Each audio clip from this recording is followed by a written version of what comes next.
Hello and welcome to LFC Focus. Liverpool beat Plymouth Argyle by 1-0 last night, meaning they are now finally through to the fourth round of the FA Cup.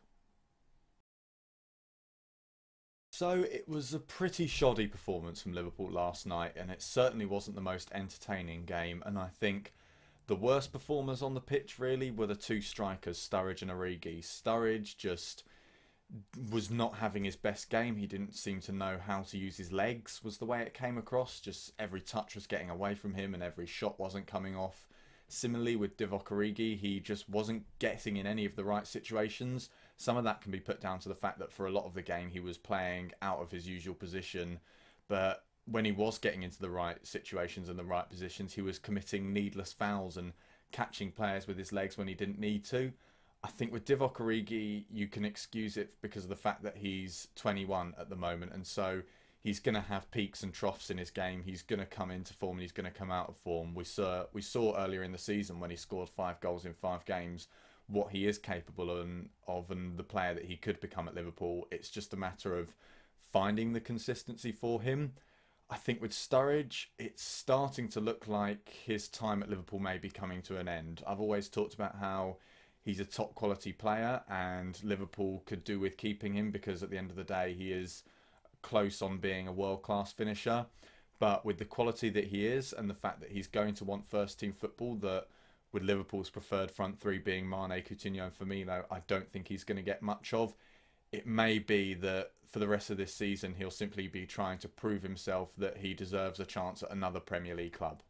Kevin Stewart was another player who didn't have the best of nights. I think he's the kind of player who it's a bit difficult to judge just how good he's been, because when he does play well he tends to go unnoticed. It's a lot of protecting the back four, cutting out passes, stopping attacks and setting Liverpool on their way further forward up the pitch. But there were a few moments where he was getting caught out quite a lot, and like when he was beaten for a header in the build up to the Plymouth scissor kick which hit the post, where it wasn't just a matter of him being out-muscled, it was more just down to the fact that his positioning and his timing was completely off. I'm not sure that Kevin Stewart really has a future at Liverpool, simply because at the age of 23, turning 24 this year, there are other players at the club who are younger than him and have a lot more potential to grow than him.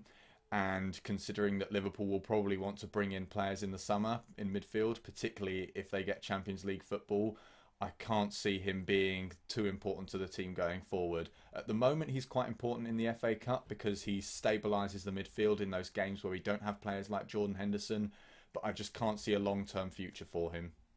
On the other hand, Trent Alexander-Arnold was my man of the match for Liverpool. He showed in that game that he has the skills to play pretty much everywhere on the back half of the pitch. He could play as a box-to-box midfielder, a holding midfielder, a full-back or a centre-back. I mean, he bailed out pretty much half of the Liverpool team at various points in the game by getting in vital interceptions and tackles. And out of the 3 players of him, Woodburn and Ajaria, I think he looks like he has the brightest future at the club for now. And I also think that Philippe Coutinho's performance in that game showed why Klopp was right to start him, because while he's been good in his little cameo appearances, he's obviously come on as a sub, and that means that all the other players on the pitch are at about 80% fitness. So bringing him on at the start when everyone's at 100% and ready to go and play to their maximum ability, there's contrast there, and it shows how Philippe Coutinho still has a little bit of a way to come before he makes his full comeback from injury. So I think it's important that he did play that game so that he's a lot sharper, because presumably he will start the game against Swansea and also for the massive game against Southampton in the League Cup in midweek afterwards. So at the end of the day, it wasn't an amazing performance, but the most important thing is the result and the fact that Liverpool's future, with some of the youngsters at least, looks bright. Thank you very much for watching. Don't forget to leave a like on the video and subscribe to the YouTube channel if you enjoyed it, and follow at LFC Focus TV on Twitter. Bye for now.